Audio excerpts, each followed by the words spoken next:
What's up, Reds? Welcome back to the Sunday Summary Talk Show on Nothing But Reds. It's my favorite time of the week, Steve. I'm your host, Kyle. With me, as always, is Steve.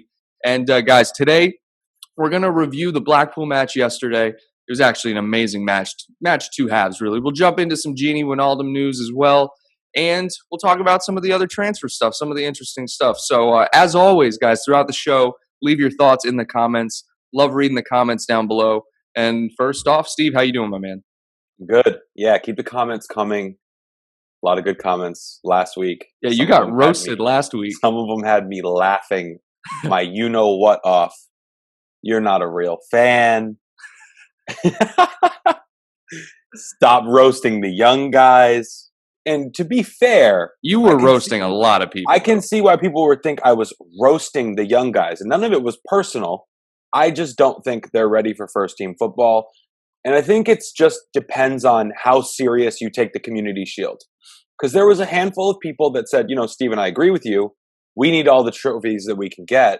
And then there was other people that don't think the Community Shield is serious. Now, I don't know if they're saying that just because we lost.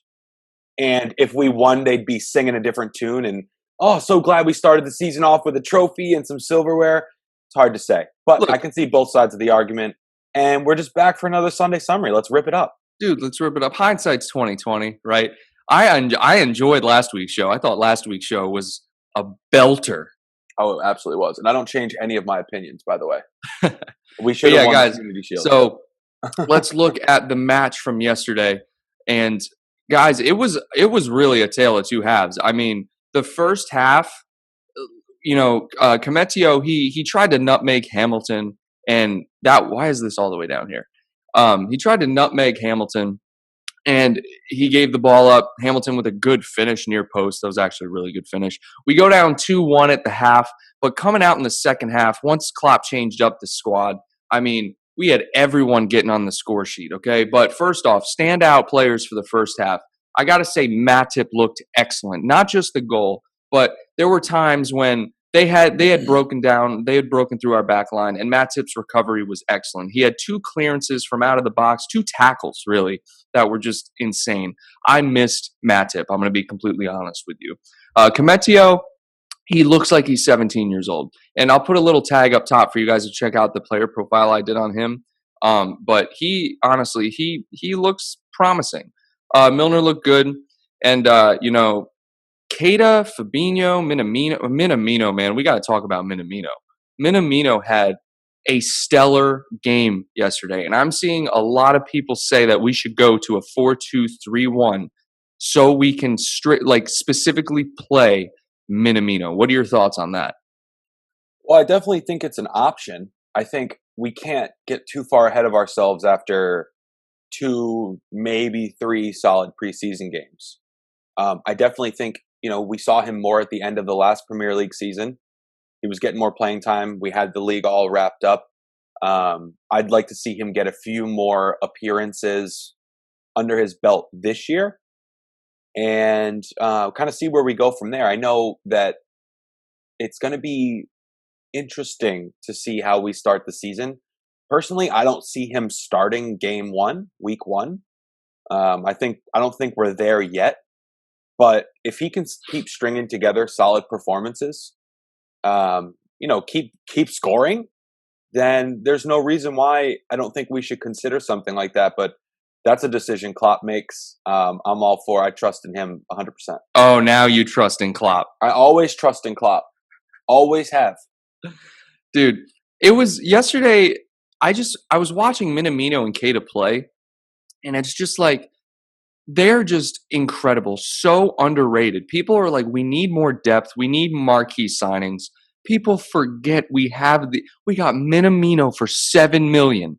Okay, he hasn't proved anything yet. I get that, but it's against Blackpool. Okay, we beat him 7-2. All right, but from what I'm saying is he is finding his feet, just like it took Fabinho a while to find his feet. Okay, you know. The only 2 players that came in and were immediately just like rock stars were like Salah and Van Dijk. Like, they immediately made a difference. These guys have to like ease into it especially when you're in Klopp's midfield. Klopp's midfield is no joke. You're doing a lot of work in that midfield. But additionally, Firmino, back on the score sheet, Firmino's goal was beautiful. Just a little, wrap around the back foot and just Beautiful. It was nice, and it was set up. Curtis Jones to Salah with the assist. It was just really nice, bro. I think I have no complaints about that match yesterday. Really, aside from the fact that the first half looked a little shaky. Allison gave away that penalty. They didn't even show a replay. Really, I thought it was on the outside of the box, but yeah. So It's penalty tough because if you start off a game like that in the Premier League, you're not going to come back and rattle off 7 goals. Like, it is a little bit concerning, the level of play or what we've seen in this preseason, in my opinion. Well, we always play like that during the concern. preseason, Steve. What's that? We always lose games in the preseason. I think we drew against Dortmund and lost to Napoli in the preseason the year we won the Champions League. That is true, but we're talking about Dortmund and Napoli. But still, who do we? I mean, they're great. They're great clubs, Kyle. I know, but we haven't lost a match this preseason, have we? Aside from the Community Shield. Yeah. We drew against who's the second team? Salzburg. We destroyed Stuttgart. I can't get over that camera angle for that game. It was horrible. And then we just destroyed Blackpool. And even though Blackpool's not a great team, I'm just saying you're gonna be punished. Playing in like we did in the beginning of the game yesterday. If you play against that, like against a Leicester or a Chelsea, whoever, that's 4 goals. That's not just 2. We looked rough, and I just don't want to see us get off to a slow start in these games. I feel like, when we're firing on all cylinders, it's almost like we don't even need to warm up. The first whistle goes, and we're just 110%. That's an interesting point. That is an interesting point because we don't have our regular 11, 12, or 13 players that start every game. It's always those like 13 guys, maybe a 14th, that are in that question in the conversation for the first 11. And now you put other people into the equation. I think that is part of it. Yeah. But even the players that aren't usually in that 14 that you talked about that came on yesterday, Harvey Elliott, Origi, all looked phenomenal. Like, Origi, he really just had a tap-in finish. But when Harvey Elliott came on, Harvey Elliott had an excellent assist across the box with his right foot. The man's left-footed. Harvey Elliott also had a great finish for a goal. I mean, the players Minamino just hadn't. I can't get over it, man. These players are showing a lot of promise. And I don't know if it's because they're trying to fight to say, hey, I'm part of this 14-man team, or if it's just they're shining because we're not used to seeing those kinds of players on the field. Like, we're used to seeing Salah. We're used to seeing Mane. We're used to seeing Bobby. By the way, Bobby yesterday, this man dropped all the way back to his own penalty box to start the play up. All right? He distributed the ball out wide, sprinted down the field, and then got an assist on the other end. If that doesn't sum up Bobby, I don't know what does. The man was playing CDM. In one play, that's Bobby. It's unbelievable. I mean, it's just, he's so underappreciated. And another, I don't know if he's underappreciated. He's underappreciated around the world. That's what I meant, not by Liverpool fans. Yeah, Liverpool fans would take a bullet for Bobby. I would. I'd jump in front of you to have the honor of taking the bullet for Bobby. Yes. Take the bullet to my head for Bobby. But anyways, back to what I was saying before. The interesting thing about the 14-man first team window or whatever, this year I think it's going to be like 16 or 17. I agree. When you think about guys like Nico Williams, I still don't think if Trent's fit that we should have this conversation, but these are the things that Klopp's got that he's going to be thinking about. Well, another thing, just real quick before you keep going, Keanu Hoiber yesterday, excellent performance, and people can't forget about him. All right, Keanu Hoiber is kind of like a Joe Gomez. He can play center back and right back, so people shouldn't forget about him with Nico Williams. I don't know. We'll see. But keep going. But we have in the midfield, we have the flexibility with Milner, Ox, Keita, who may not be in that first three sometimes. Let's just say there's 6 of them, right? No, dude, Keita has worked his way into that. If Wijnaldum leaves, then Thiago's coming in, and Keita is not starting over Thiago. And he's not starting over Fabinho, and no one's starting over Henderson based on the importance we've seen. They might interchange a bit, but you get what I'm saying. Yeah. There's 6 midfielders that have a shot. 7 if you add Curtis Jones, right? Milner, Henderson, Fabinho, Curtis Jones, Wijnaldum / Thiago, yesterday. Curtis Jones, Ox, Keita. 7. Yeah. That's the 7.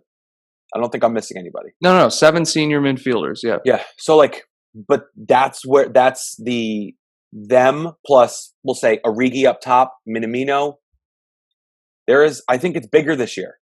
I think the options to start are a lot more, a lot wider this year.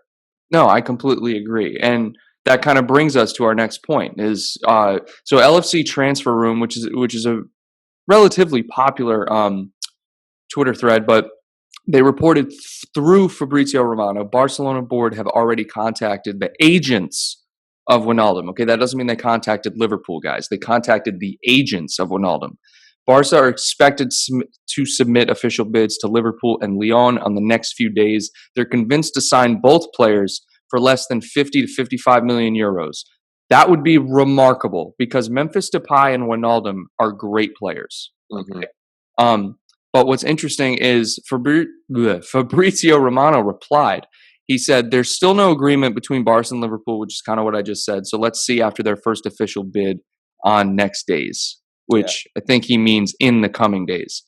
Yeah, that's what that means. And yeah. To be clear and also to clarify for viewers and myself, when clubs reach out to agents, I believe it's to gauge mutual interest and also discuss the possibility of this happening, personal terms, exactly, contract negotiations before an official bid comes through. Is exactly what it is. Yes. So they haven't talked to Liverpool yet. No. But I trust Romano. I think we all do. I think everyone trusts Romano. They should. I mean, I don't know why they wouldn't. He's reported on the Kai Havertz thing. He's literally reported on every player that's gone to Chelsea. Excuse me. And I've been following him for a couple of years now, and he's just rock solid. You actually introduced me to him. Yeah, I forget how I found him. Yeah. Somebody showed me his Instagram, I think. And he's like the Adam Schefter of European football. Yeah, or the Woj, you know? Exactly. For those of you that don't know, those are the guys for the NFL and the NBA. Yeah. Here in the US. So let me get your take on Wijnaldum leaving, okay? Because this has literally, we talked about this a little bit last week, okay? It makes me mad when people think that they're allowed to talk bad about Wijnaldum just because the option of Thiago coming in is dependent on us getting rid of Wijnaldum, okay? They feel like they should be like, okay, Thiago's 100% better than Wijnaldum, so Wijnaldum's trash. Mm-hmm. Wijnaldum has given us 4 incredible years for this club, okay? Quality goals in crucial times, okay? I think he only has like 5 or 6 goals total for the club or something like that. But I think it's got to be more than that. No, I honestly think he had 2 alone in the Barcelona game. No, I honestly think it's not that many, bro. It's really not. But that's whatever. not my we'll point. Say it's not a ton. It's not a ton. But he is the exact, and I was talking to Twitter. Oh my God, I can't talk this morning. I was talking about this on Twitter to a fan the other day. Wijnaldum is a Klopp player, okay? He is going to come in and give you 110% every single game, okay? Mm-hmm. He's going to do all the duties you ask him to do on both sides of the ball, and he's just an engine. He's a Henderson-type player, okay? The only difference is Henderson's distribution and vision may be a little bit better, okay? But I don't want to see Wijnaldum go, and I don't think any rational fan wants to see Wijnaldum go. Steve, what's your take? Well, I will say I agree with the point that he's perfect for Klopp. He's perfect for us. He's been a incredible player for us over the last, what did you say, 4 or 5 years. Yeah, he came 2016 was his first year here. I think it's really hard to 15, find 16, someone like him that's used to 16. scoring goals for Newcastle, scoring goals for the Netherlands, that's willing to come to Liverpool and say, okay, I don't need to be in the headlines. I can take a back seat. I can play more of a defensive role. I can do the duties that you tell me to do. I can just work on ball control, defending, holding my position, passing side to side, passing backwards. You know what I mean? People used to say, Gini's not creative. He always passes backwards. But you'd never say, wow, Gini was absolutely terrible today. Never. Gini's awful. Gini's out of form. He just comes in, he does his job. He doesn't need any praise. He's a servant to the club. And I don't want to see him go either. I think what I read was we've given him options. We've offered him contracts. Maybe he's just looking to make some more money. Barcelona can pay him more. They probably will pay him more. They're offloading major contracts this year. People that they're paying hundreds of thousands of dollars per week. Wijnaldum can go over there and make more money. Maybe he's looking for a new challenge. Maybe he doesn't like living in England. We don't know. We can only guess. But as a Liverpool fan, over the last however many years, we can't deny the importance of Wijnaldum. And he's never come out and said he's not doing a Coutinho situation. No. Like, he may not have even said he wanted to leave. It may just be he doesn't like the contract they're offering him. Koeman's going to Barcelona. The stars are aligning. I don't know. I don't want to see him go. I love him. But these things happen. They do. It's one of those things, man. It's like Wijnaldum has been an incredible servant for us, like you said. He's not flashy. He may have these crazy games where he's just not in it. You know what I mean? Like, I don't know. Like, he may have these games where he's just not on it. He's giving the ball up, something like that. But you're right. He's definitely one of our most consistent players. I'll tell you that. Yeah. And I think what I meant was you're never like, oh, Gini's out of form. Like, there might be a bad game here or there. Not bad, but just like, the ball control wasn't there today. That's what he's known for. Yeah. Like, you don't get the ball off Gini. He gets it, and he gets it where he passes it to where it's supposed to go. Right. But, yeah, like, I don't think he's ever had, like, a run of bad games. Yeah. And when I think about, like, the biggest moments, some of the biggest moments we've had, he's there. I envision him in my mind. Barcelona. I don't know, just like some of the celebrations he's had. When he scores, it's just so much passion for the club. That's something you and I have spoken about in the past. Right. His celebrations where he just jumps up and you can just see the passion pouring out of him. Exactly. I hate to see him go. I absolutely love Gini Wijnaldum. One of my favorite pictures is when he scored the third goal against Barcelona and he's sprinting to the cop and he hits his badge 3 times. Oh, man. The passion. It just gives me goosebumps every time. But and if you guys are interested, because I know the big thing, I do want to bring this up for a second. A lot of people are saying that like Klopp doesn't have a plan B and like FSG are cheap and all that stuff.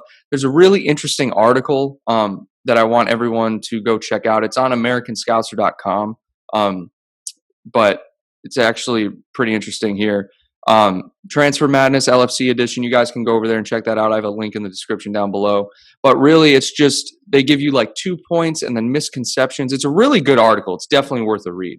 But basically, the overlying theme is FSG are being cheap right now when you see Chelsea just buying up every player under the sun.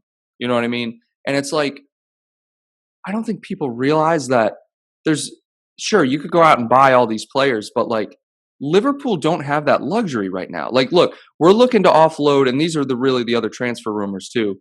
We're looking to offload players. Nat Phillips is looking to go to Bristol City. We're taking bids for Harry Wilson from Newcastle and Leeds and all these other players. Okay, I'm sure we're trying to offload Grujic. Okay, we have other players that we're trying to offload, like the younger guys. Like, we don't know if Rhian Brewster is going to go out on loan again.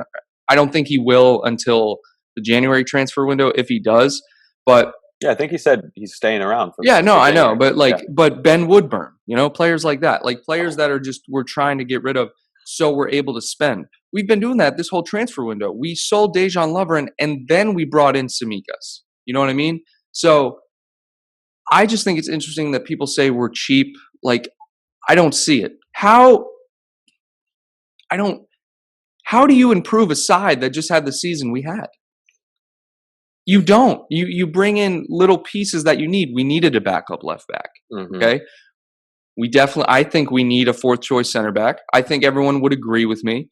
And I think, we've seen Ox and Minamino play up there, but I still think in my heart of hearts we need a backup for the front three. Mm-hmm. So yeah, people need to remember that we're not the only ones strapped for cash right now. What that means is people aren't going to come into Liverpool offering $25 million for Marco Grujic like they would have, let's say, if there was no COVID. Do you know what I mean? So, we're not selling players because people also don't have the money to buy them all the time. Chelsea's not buying Marco Grujic. People aren't going to come in and splash the cash on Grujic and players of that nature. So the smaller clubs that would buy these guys, they don't have money either.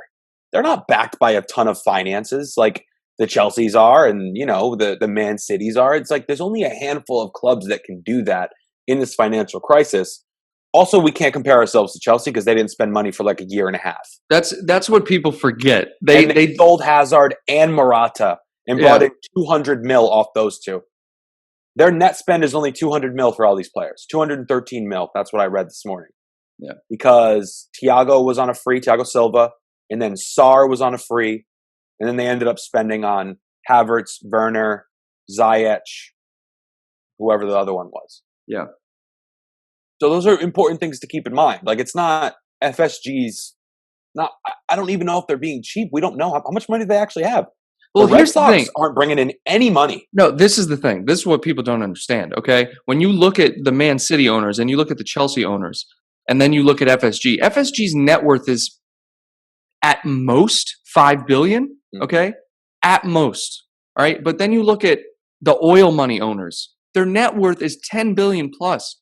And Man City's is way more than that, okay? But I can't remember the Russian guy or Ukrainian guy for the Chelsea owner off the top of my head, but he is oil rich and he's worth about 15 billion. Okay. That's 3 times what we're worth. And not to mention I've said this before, all of FSG's assets are tied up in projects right now. At least the assets available or equity available for Liverpool. Kirkby training ground, 50 million. We only sold Melwood for 10. Okay. So we're still 40 million in the hole there. All right. Got the Anfield Road stand development. And then we're still paying off the main stand. And we have no match day revenue. That is the number one moneymaker, guys. The Red Sox. We talk about the Red Sox? I'm talking about the Red Sox and Liverpool. Right. The Red Sox are bringing in no revenue. That's hurting FSG. That's the thing. It's all one pot, I feel like. Of course, they separate it, but you know what I mean. No, I know what you mean. You're struggling in one spot. You're struggling in the other. Exactly. And I don't think people understand that like the business side of it. They're very emotionally attached to the team to where they're like, you need to bring in players. And I get that. Like, I get it. But the level-headedness in me is like, look, from a business standpoint, you got to be smart. Right.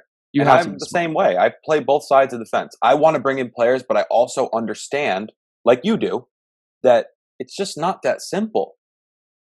And I feel like anybody that knows anything about the business behind this sport also understands as well. It's okay to complain and vent about, sure. You wanted Werner, you wanted Thiago. Yeah. But like in the back of your mind, it's not that easy. And like you can still sleep at night.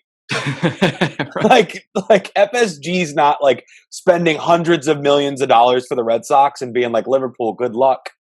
Like it's not how it works. It's not how it works at all. But another thing is there's just so much at play here, dude. There's literally so much at play. Like for how much they're spending on projects not related to the on-field play. You know what I mean? It's just something you got to think about. But yeah, I'm excited for next Saturday, bro. Yeah, man. Yeah. Unreal. It's already back. When does the window close? I think it's October 12th or something. I think we're still gonna make a move. I think it'll be Thiago. I think we'll make a move too. I think we even might make a couple moves, and moves incoming and outgoing. No, we're definitely going to sell some people. Yeah. I think it's gonna work both ways. Yeah. And I think Klopp, you know how he is. Like with the Fabinho transfer, we always talk about. Like you're just like, what? That is like still in the back of my mind. It's Yes. just like it came out of nowhere. Minamino too. Minamino, tore us up for like 10 minutes in that one game. Made Virgil look stupid. Yeah. And then we were like, we want that guy. Yeah. He had a great game against us. He did, man. Yeah. He did. One thing I do want to say, guys, real quick, it's kind of off topic, but we got some big things happening on the channel. So next Sunday's Sunday Summary, I have a special guest coming on. I don't want to say who it is yet, but a very special guest that you guys definitely should tune in for. I think you'll enjoy that. And then also, we're working on some cool merchandise for everyone to take a look at if you're interested. And hopefully I'll have those within the next couple of weeks. But some special designs. Let me know in the comments if you guys are interested in that. But I did want to just do like a shameless plug for that. But next Sunday is the big thing. I'm really excited about next Sunday. But Steve, do you have any closing thoughts on the transfers? Like, what are you hoping to get before the window closes? I would like to keep Gini and bring in Thiago. Well, who wouldn't? That's my hope. I think everyone can agree with me on that. Yeah, I don't think that's going to happen. Bring in a fourth center back. Get all the boys healthy. Bring in Thiago. All the boys healthy, bring in Thiago. You That's can't what really I want. Can't really argue with that. That's what I want.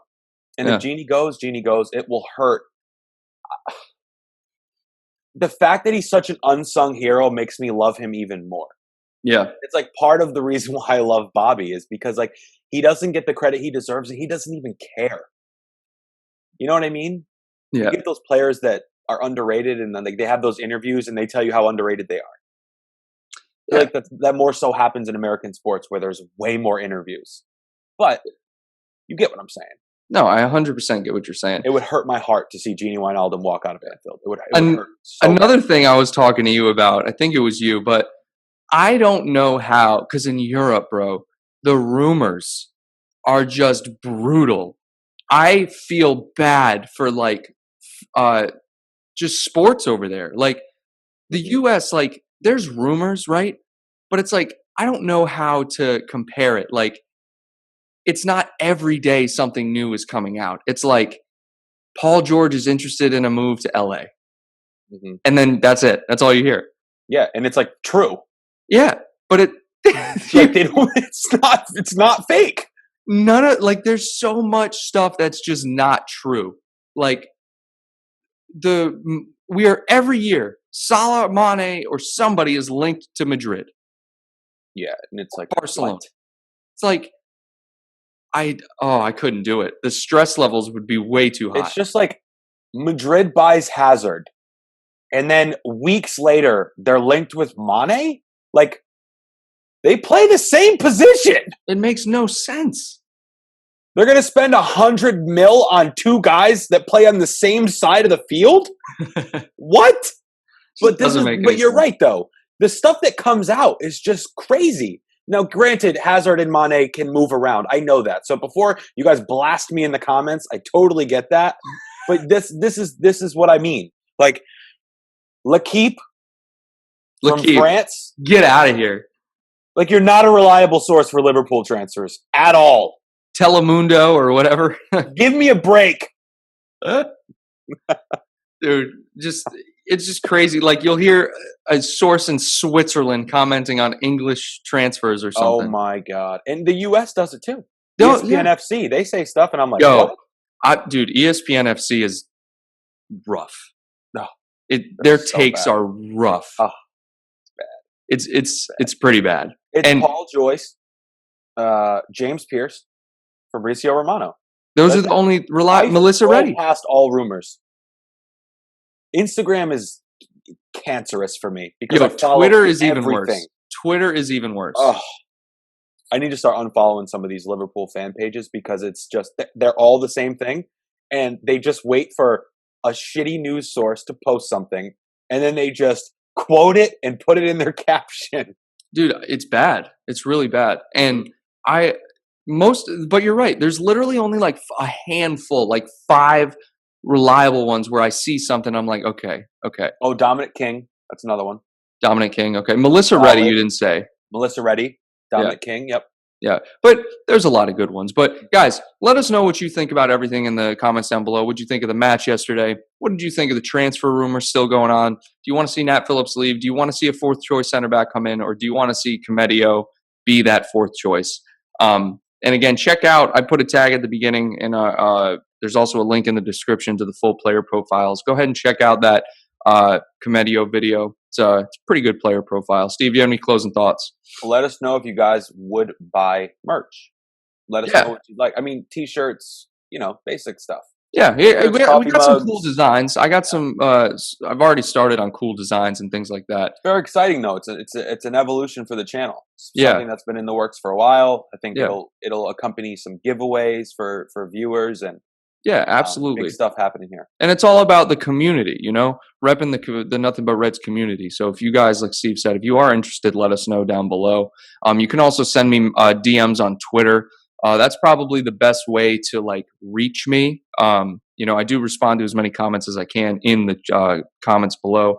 But if you follow me on Twitter and send me a DM, it's probably the best way to get in touch with me. So I appreciate you guys tuning in again for the Sunday Summary. And again, next week's is going to be super cool. Highly suggest you guys tune in for that. Set a reminder, turn on the notifications, all that stuff.